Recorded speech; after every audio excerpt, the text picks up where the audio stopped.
histoires à Lyon. Des histoires à Lyon. Allez, vous reprendrez bien un peu de visite si belle. L'épisode qui suit a été réalisé avec Caroline de la Justice racontée. Caroline est ancienne avocate et elle propose dans les rues de Lyon des balades sur son sujet de prédilection, la justice à travers les temps à Lyon. N'hésitez pas à aller vous renseigner sur son site internet lajusticeracontée.fr ou sur sa page Facebook au même nom.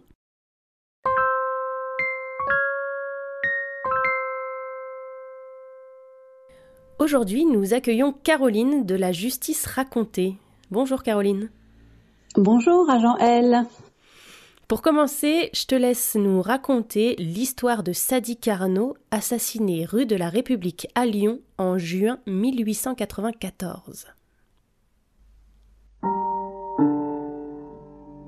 L'assassin avait les yeux bleus et la beauté du diable.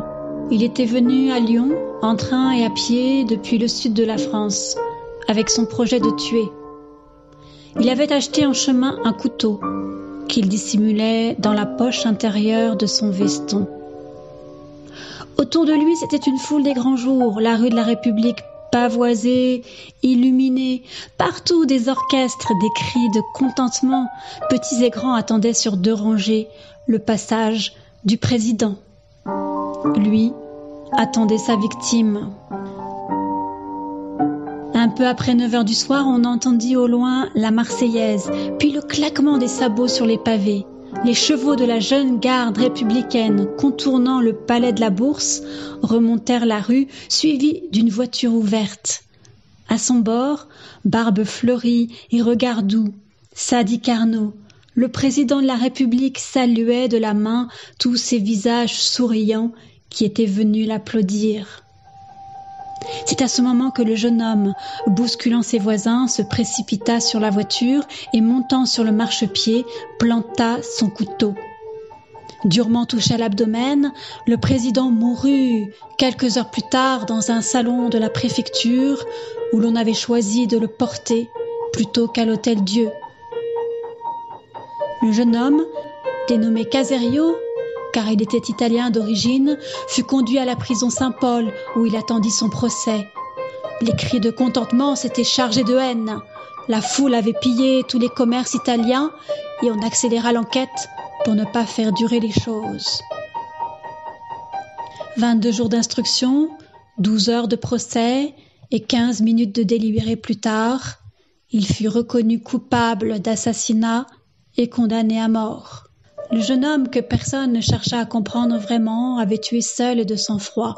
La tête pleine d'idéaux de justice et d'égalité, anarchiste depuis l'âge de 19 ans, il avait voulu venger la mort de chefs anarchistes que le président avait refusé de gracier pendant son mandat.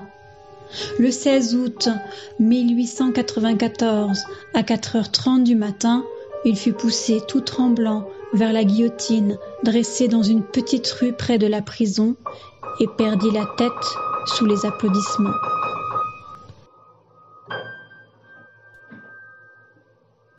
Merci beaucoup Caroline pour cette histoire. Et si tu en es d'accord, maintenant, on va passer au portrait chinois lyonnais. Pas de problème. Alors c'est parti. Si tu étais une rue de Lyon, laquelle serais-tu ? Alors, je ne serais pas une rue, je serais une place, la place de l'Abbaye des Neiges, je crois qu'elle s'appelle comme ça, parce que je la trouve merveilleuse en fait. Elle est hors du temps, elle est magique cette place entre l'église romane et quand on tourne le dos, ensuite la voûte des Neiges. Si tu étais un personnage lyonnais, tu serais lequel ? Alors, je serais Alexandre Lacassagne, le professeur Lacassagne.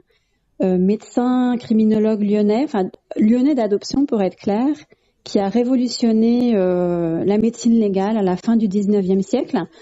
C'est lui, Lacassagne d'ailleurs, qui avait fait l'autopsie du pauvre Sadi Carnot, le président de la République dont je viens de raconter l'histoire. C'est aussi le sujet de ma prochaine balade que j'espère pouvoir proposer aux Lyonnais très très vite. On l'espère aussi. Et enfin, quelle est ta citation préférée sur Lyon ? C'est tout le monde, il peut pas être de Lyon. Un peu comme Alexandre Lacassagne, en fait, je suis pas lyonnaise. J'espère qu'on me le reprochera pas, même si j'adore cette ville et que je vis depuis longtemps avec un Croix-Roussien. Ça me donne des galons en plus. Super. Eh ben, merci beaucoup, Caroline. Et à bientôt. À bientôt. Vous reprendrez bien un peu de visite si belle. Salut à vous. Une gognandise, en parler lyonnais, c'est une plaisanterie. Ce podcast d'histoire, de légendes et de gognandises lyonnaises est proposé par les Visites si belles, visites théâtralisées et contées à Lyon.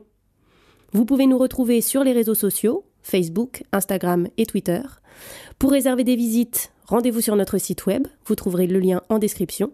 Et pour connaître les prochaines histoires, abonnez-vous. Sur ce, on vous dit à bientôt.